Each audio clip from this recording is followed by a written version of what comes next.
오늘은 다항식의 연산에 대해서 확인해 보도록 하겠습니다. 먼저 다항식이 뭔지를 좀 알아야 되는데요. 다항식 단원에서 다루는 용어들을 살펴보면 항 또는 단항 이런 용어는 문자와 숫자의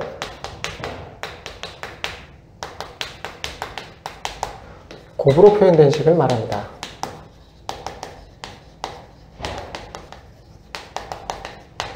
이 경우는 분모에 문자가 들어가는 경우를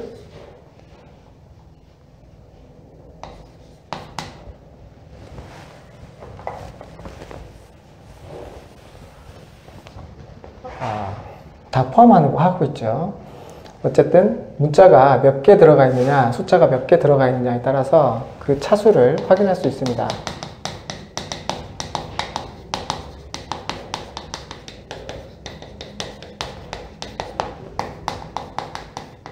문자가 몇 개 곱해져 있느냐가 그 항의 차수가 되겠죠. 이때 다항식은 항들의 합 또는 차로 연결된 식을 말합니다. 덧셈과 뺄셈으로 연결한 식. 다항식이라고 이야기합니다. 다항식은 당연히 여러 문자와 여러 숫자 그리고 항으로 구성되어 있기 때문에 복잡하게 말할 데가 없죠. 아주 복잡하기 때문에 그걸 좀 잘 정리할 필요가 있는데, 이 정리하는 방법이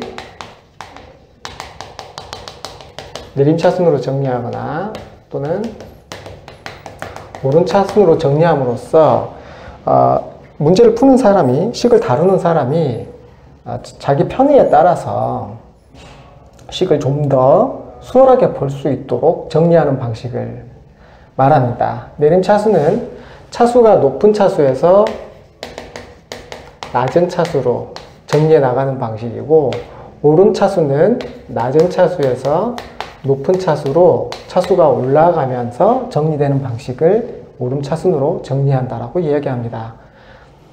복잡한 식을 다룰 때 제대로 정리되지 않은 식은 문제를 푸는 사람을 더 피곤하게, 빨리 지치게 만들기 때문에 식을 잘 정리하는 버릇을 기르지 않으면 문제를 푸는 데 있어서 항상 피곤하고 실수를 쉽게 유발할 수 있습니다. 자, 다항식을 연산을 할 때 기본적인 몇 가지 연산 법칙을 따르는데, 이 문자와 숫자로 이루어진 식은 우리가 앞에서 초등학교 과정에서 또는 중학교 과정에서 단순 숫자로만 계산된 식으로부터 문자를 도입해서 만든 식을 의미하는데, 문자를 도입한 이유가 문자 안에 어떠한 값을 집어넣더라도 내가 필요할 때마다 필요한 값을 집어넣어서 계산하기 편하게 하기 위한 그런 방식이라고 생각하시면 되는데, 문제는 문자 자리에는 항상 결과적으로 숫자가 들어가게 될 것을 이미 예상하고 있다는 거죠. 예견된 일이라는 얘기입니다.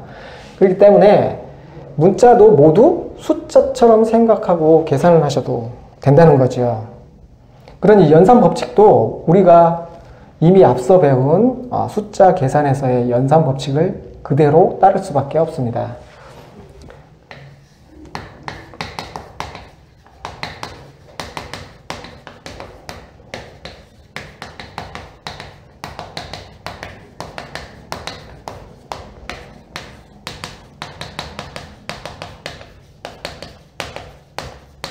크게 연산의 편의를 위해서 우리가 알아야 할 연산 법칙에는 교환 법칙, 결합 법칙, 분배 법칙 이렇게 세 가지가 있는데, 이 연산 법칙들은 이 연산 법칙을 잘 활용하면 계산을 좀 더 수월하고 편하게 할 수 있기 때문에 연산 법칙의 성질을 이해하고 그 이해한 성질을 적절히 활용하여 계산 과정에 활용하자라는 의미입니다. 교환 법칙은 이항 연산에서 항이 2개 필요한 연산에서 앞항과 뒷항을 순서를 바꾸어도 연산 결과가 변하지 않을 때 교환 법칙이 성립한다라고 하지요. 대표적인 예로는 덧셈과 곱셈이 있습니다. 덧셈 연산하는 두 수의 위치를 바꾸어도 연산 결과가 변하지 않기 때문에 교환법칙이 성립하는 대표적인 연산입니다. 곱셈도 마찬가지로 연산 순서가 바뀌어도 연산 결과가 변하지 않는 대표적인 연산이죠. 또 결합법칙은 연산의 우선순위가 같은 연산에서 보통 다루는데 곱셈이면 곱셈, 곱셈 그다음에 덧셈이면 덧셈 이런 식으로 연산의 우선순위가 같은 연산을 할 때 어떤 연산을 먼저 하더라도 연산 결과가 같으면 결합법칙이 성립한다라고 얘기합니다. 예를 들어서 A와 B와 C를 더할 때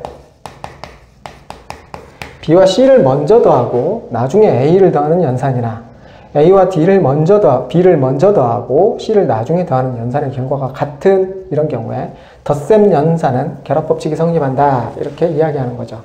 곱셈 연산도 마찬가지입니다. A 곱하기 B를 먼저 하고 나중에 C를 곱하는 경우나 B와 C를 먼저 곱하고 나중에 A를 곱하는 경우나 연산 결과가 같기 때문에 곱셈 연산은 결합법칙이 성립하는 연산이다 이렇게 생각할 수 있다는 거죠. 좀 더 쉬운 계산을 먼저 하고 좀 어려운 계산은 나중에 하라는 이야기입니다. 분배법칙은 연산의 우선순위가 다른 연산이 연속으로 일어날 때 그걸 전개하는 과정이 어떻게 되는지를 보여주는 연산인데요. 곱셈 연산과 덧셈 연산은 당연히 곱셈 연산이 우선순위가 빠릅니다. 그런데 괄호가 쳐져 있는 이 부분이 연산에서 우선순위가 더 높아지겠죠. 어쨌든 이렇게 된 연산을 A 곱하기 B와 A 곱하기 C의 합으로 표시해도 관계없다. 또는 그 반대로 A 곱하기 B와 A 곱하기 C의 합으로 표시된 연산을 A로 묶어내면서 B 더하기 C를 따로 계산해도 관계없다. 이런 연산이 가능하다라는 것이 분배법칙인데 이때 저 분배라는 말은 이렇게 된 겁니다. 이 A 곱하기라는 이 부분이 B라는 수와 C라는 수에 각각 분배되었다. 이렇게 이해를 하자는 거죠. 사실 그게 맞는 말인지 틀린 말인지는 저도 잘 모르겠습니다만 어쨌든 그런 방식으로 이해해도 충분하다는 얘기입니다. A 곱하기가 B와 C에 각각 분배된 형상이다. 그래서 분배법칙이라고 얘기한다는 거죠. 그래서 이 세 가지 연산법칙과 관련된 연산에서는 다항식에서도 이와 같은 연산법칙을 적절히 활용해서 계산해도 문제없다. 이겁니다. 자, 그 다음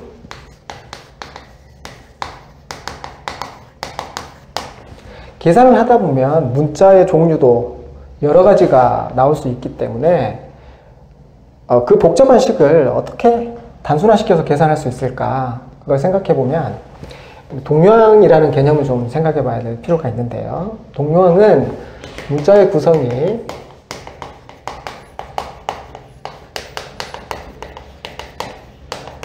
같은 항을 동요항이라고 이야기합니다. 예를 들어서 a제곱 b라는 항과 ab제곱이라는 항을 한번 비교해 봅시다. 앞에 항은 a가 2개가 곱해져 있고 b가 하나가 곱해져 있는 항이고 뒤에는 a가 하나, b가 2개 곱해져 있는 항입니다. 문자의 계산에서 이런 걸 2개를 더하라고 하면 더 이상 계산이 진행되지 않죠. 동요항이 아니라는 얘기입니다. 문자의 구성이 서로 다르죠. 그런데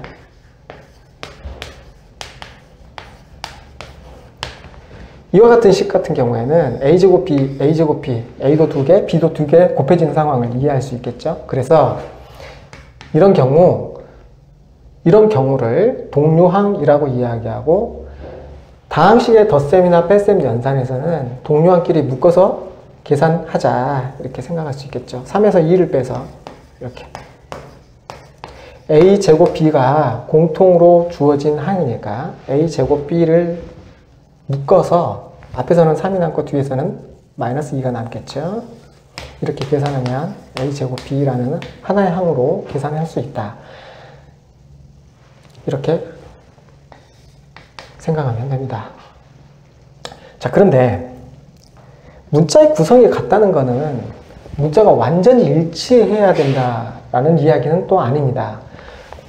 무슨 말이냐 하면 차수를 계산할 때도 마찬가지고 동요항을 따질 때도 마찬가지인데 문자는 문제를 계산하는 사람이 임의로 정할 수 있습니다. 자, 이 이야기를 한번 예를 들어 봅시다.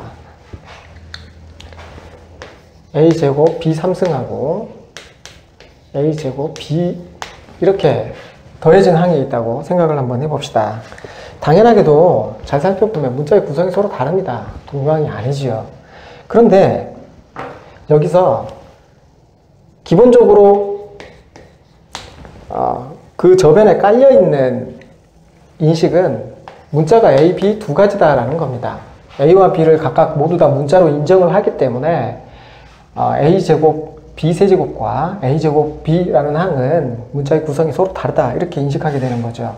그런데 만약 문제를 푸는 사람이 나는 A만 문자로 인정하고 B는 그냥 상수로 취급하겠다 라고 하면 이 두 식은 동요항이 됩니다. A제곱, B 3승이 됐든 B가 됐든 모두 그냥 상수 취급을 해버리자는 거죠.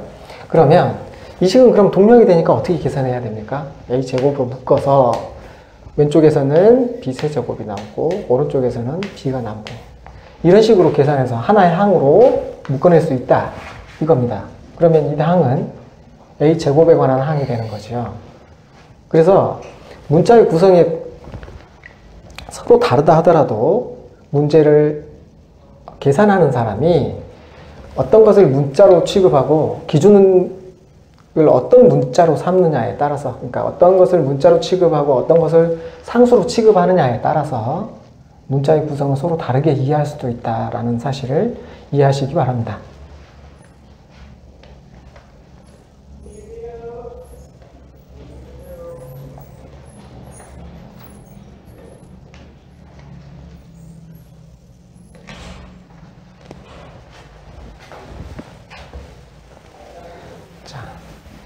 다항식의 덧셈과 뺄셈에서는 동요항끼리 묶어서 계산을 하자. 그리고 그 계산된 내용을 내림차순으로 정리하거나 오름차순으로 정리를 하자.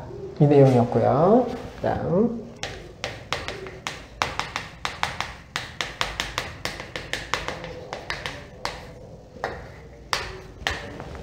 다항식을 곱하거나 나눌 때는 어떻게 해야 되나요? 자,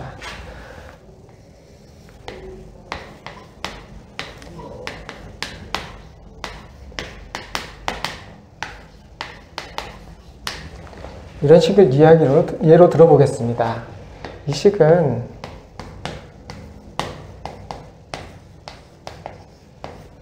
곱셈으로 일단 바꾸고 그러면 3xy분의 2x의 세제곱 y의 제곱과 같은 식이 되겠죠. 분자 분모에 공통인수가 있다면 약분을 해줍니다. x를 약분해서 x세제곱과 x를 약분해서 x제곱, y제곱과 y를 약분해서 y 이렇게 계산된다는 거죠.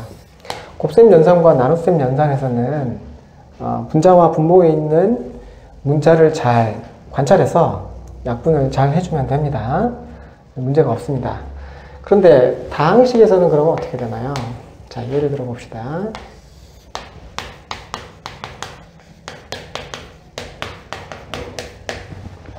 다항식을 연산할 때는 수에서 연산하던 방식과 다르게 소수점 이하를 표현할 수 없습니다.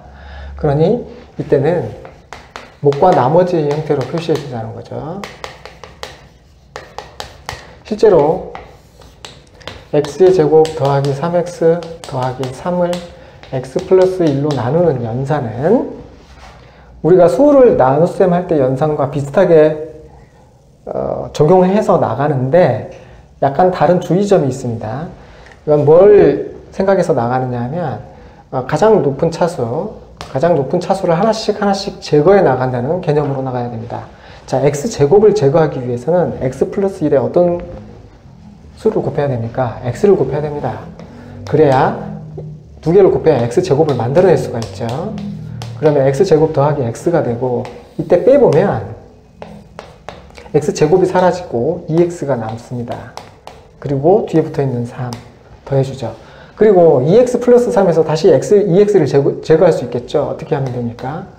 2를 곱해주면 됩니다. 그러면 2x 플러스 2 이렇게 되고 나머지가 1 이렇게 생긴다는 거죠. 그래서 x의 제곱 더하기 3x 더하기 3이라는 식은 x 플러스 1로 나누어서 몫이 x 플러스 2이고 나머지가 1이다. 이렇게 고쳐 적을 수 있다는 겁니다. 자, 그러면 이 식은 결과적으로 어떻게 될까요?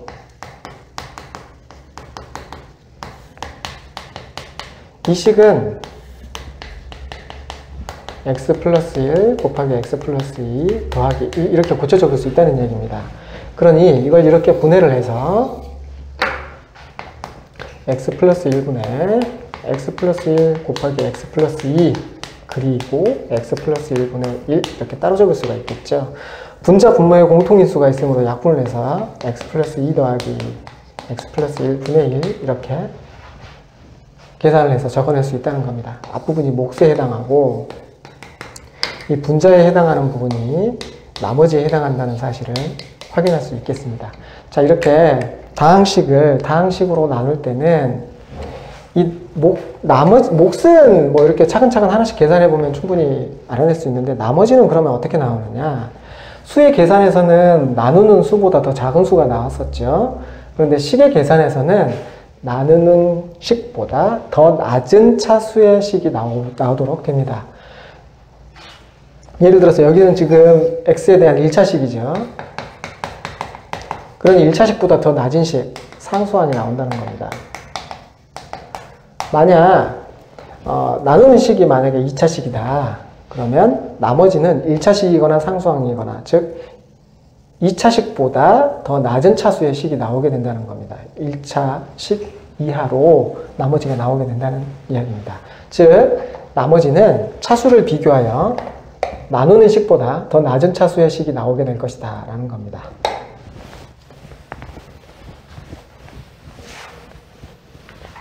다항식의 나눗셈에서 주로 활용하는 도구가 있는데요. 지금처럼 수의 나눗셈을 할 때와 비슷한 양식으로 나눗셈을 하는 방법도 있고 조립제법을 이용하는 방식도 있습니다.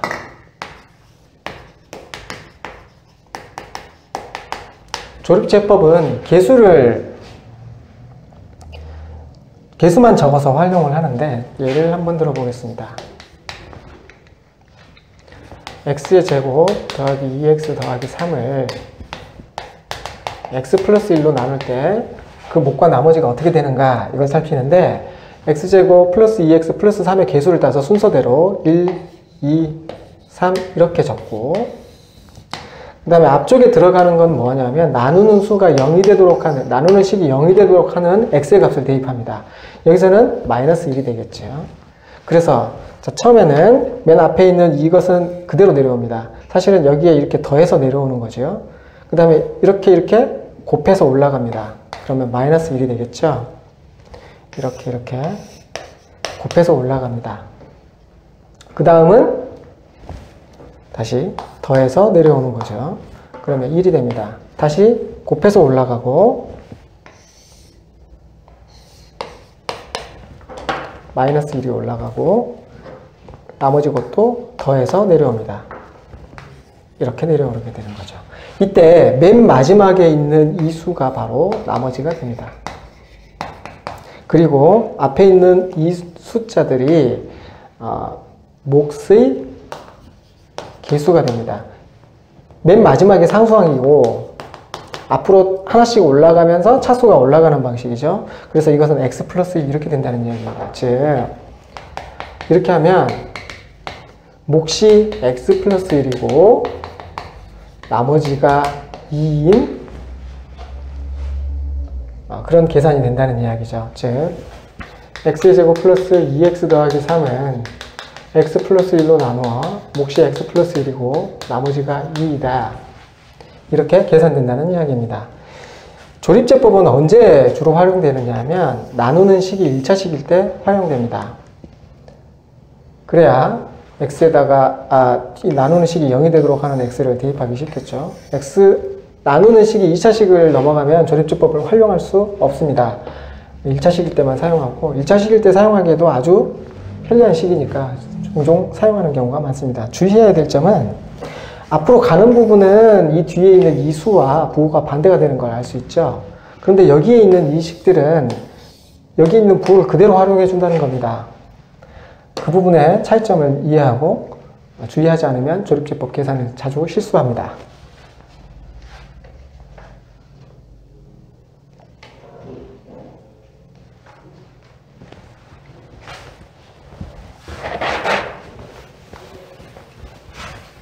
기본적인 다항식의 계산은 여기까지 하고요. 그 다음에 곱셈 공식에 대해서 언급하도록 하겠습니다.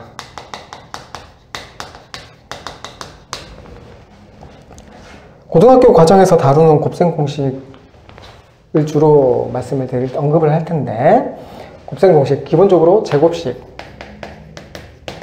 먼저 다뤄보도록 하겠습니다. a 더하기 b의 제곱은 a제곱 더하기 2ab 더하기 b의 제곱, 이렇게 전개가 됩니다. 이것을 제곱 부분 따로, 그 다음에 제곱이 아닌 부분을 따로 이렇게 펼쳐서 이런 방식으로 접근하기도 합니다. 그런데 만약에 이 제곱식 안에 들어가 있는 식이 a 더하기 b 더하기 c와 같이 이렇게 세 개로 늘어난다면 어떻게 될까요? 그럼 이렇게 됩니다.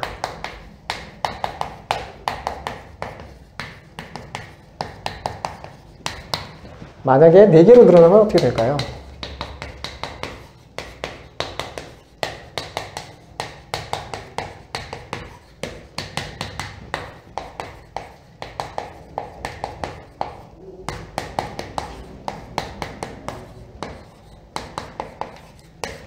이렇게 되는 거죠. 이와 같이 하나씩 늘어날 때마다 식이 점점 늘어납니다. 그런데 이 공식을 모두 그러면 외우고 있어야 되느냐? 그건 아니고 여기 있는 식들의 공통점을 잘 살펴보면 어떤 특이한 점을 찾을 수가 있는데요. 제곱과 관련된 내용들이 있는 항이 있고 제곱이 아닌 항이 들어있는 부분이 있습니다. 제곱이 들어가 있는 부분은 각각의 항을 각각 제곱해서 더해주면 되는데, 그럼 나머지 부분은 어떻게 됩니까? 이 중에 2개씩을 뽑아서 곱한 항이 나옵니다. 여기서는 어떻게 되나요? 이 중에 2개씩을 곱한 항이 이 안에 들어가게 됩니다. 그 항이 각각 2가지씩 나오기 때문에 앞에 2가 항상 붙어 들어간다는 이야기죠. 자, 그 다음은 합차공식입니다.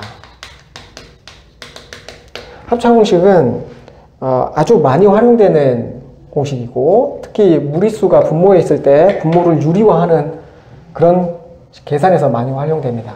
합차공식은 a 더하기 b, a 빼기 b가 a 제곱 빼기 b의 제곱이 된다. 이렇게 합과 차의 곱이 이런 식으로 계산된다라는 게 합차공식인데, 이에 더해서 a 더하기 b의 a 제곱 빼기 ab 더하기 b의 제곱과 같은 것들도 저는 여러분들께 합차공식으로 외워두라고 추천합니다.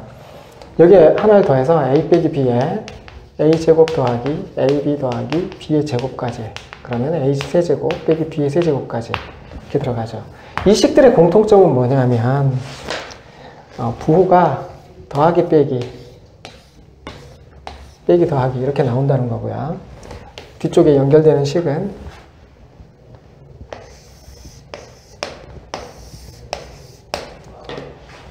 이게 공통점이 이렇게 합차로 연결된 식이라는 거고, 그 다음에 또 한 가지는 이 2가지 식이 모두 분모의 유리화에 잘 활용된다는 내용입니다. 결과적으로 나온 결과물을 살펴보면 각 항들이 제곱되어 있거나 세제곱되어 있습니다. 그러니 분모를 유리화할 때 아주 편하게 활용할 수 있다는 이야기죠. 자,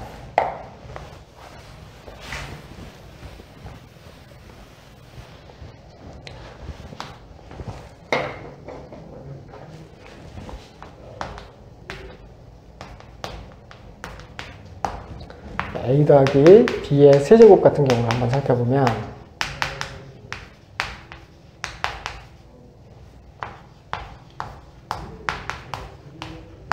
이것을 다시 세제곱 부분만 따로 모으고 나머지 두 항의 공통인 수를 묶어서 이와 같은 방식으로 활용할 수도 있습니다. 그런데 세제곱식 뿐만 아니라 만약에 이걸 4제곱 하게 되는 경우는 어떻게 될까요? 그러면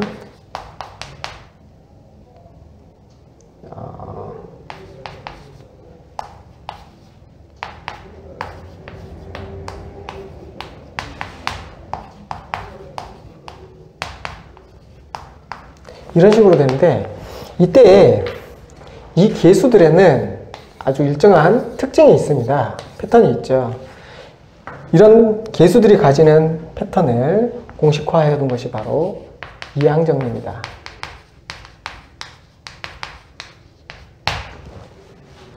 A 더하기 B를 B의 n승을 전개했을 때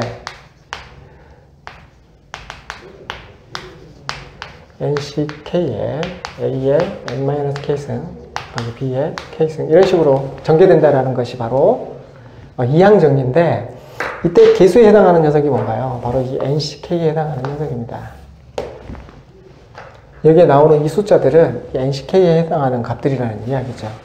또 이걸 그러면 일일이 계산하는 게 좀 불편하다. 가령 4차, 5차식 정도까지를 적는데 이 식을 다 적는 게 불편하다 그러면 파스칼의 삼각형을 이용해도 됩니다.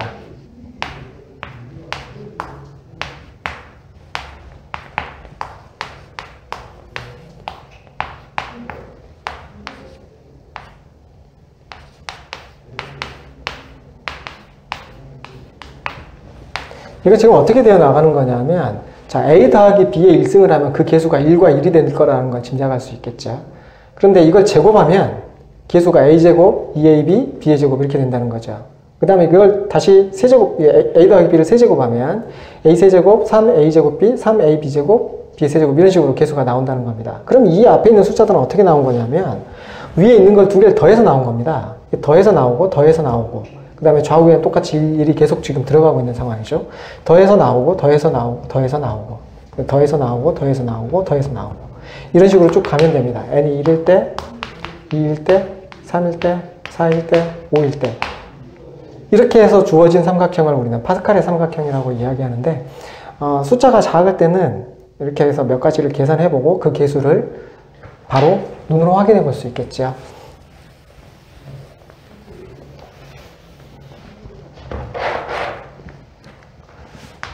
세제곱과 관련된 공식에서도 또 특이할 만한 공식이 하나 있는데, 그게 바로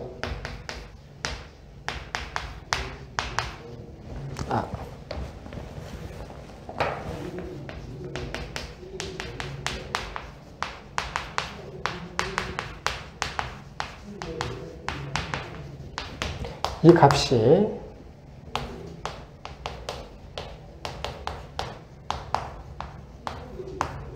이렇게 전개된다라는 내용 한 가지가 더 들어갑니다. 자, 그 다음은 복 2차식은 2차식에 2차식 뭐 이런 걸로 이용하면 생각하면 되는데, 그냥 간단하게 x제곱의 2차식이다. x의 2차식은 그냥 2차식이죠. x제곱이 다시 2차식으로 됐다 이렇게 생각하면 됩니다. 예를 들어서 x의 4제곱, x의 3제곱 빼기 3, x의 제곱 빼기 3 같은 거죠. 그러니까 이건 x제곱이 제곱되어 있고 x의 제곱이 들어가고 이렇게 된다는 거죠. 이런 식을 우리는 복 2차식이라고 합니다. 이 복 2차식 중에 대표적으로 공식화되어 있는 것이 바로 뭐냐면 a제곱 더하기 ab 더하기 b의 제곱과 a제곱 빼기 ab 더하기 b의 제곱을 곱했을 때 a의 4제곱 더하기 a제곱 b제곱 더하기 b의 4제곱 이렇게 전개된다라는 게 복 2차식의 대표적인 공식인데, 이 공식은 이거 말고 다른 방식으로는 외울 필요가 없습니다. 실제로 사용될 때도 딱 이런 모양이 아니면 실제로 공식과 비교해서 사용하기가 굉장히 난감한 공식이기 때문에 이 공식 말고 만약에 다른 방식으로 복 2차식이 전개되어 있다, 즉 계수가 여기 나와 있는 것과 다르다 그러면 그냥 바로 전개를 하는 것도 괜찮습니다. 합차 공식을 활용해서 전개를 하는데요. 여기 보면 중간에 AB가 플러스 AB와 마이너스 AB 이렇게 두 가지로 나누어져 있죠. 전개를 할 때는 그래서 A제곱 더하기 B제곱을 묶고 더하기 AB, 그 다음에 A제곱 더하기 B제곱을 묶고 빼기 AB 이렇게 해서 합차 공식으로 이용합니다. 자, 그러면 A제곱 더하기 B제곱의 전체 제곱에서 A, B의 곱의 전체 제곱을 빼면 되죠. 그러면 A의 4제곱, A제곱, B제곱, B 4제곱에서 A제곱, B제곱을 뺀다는 겁니다. 동량이 여기 있죠? 그러면 A의 4제곱, 더하기 A제곱, B제곱, 2제곱 이렇게 계산된 것을 알 수 있습니다. 그래서 보기차식은 정확하게 이런 모양이 아니면 그냥 공식을 활용하려고 하지 말고 합차 공식을 이용해서 전개하는 것이 좀 더 유리합니다.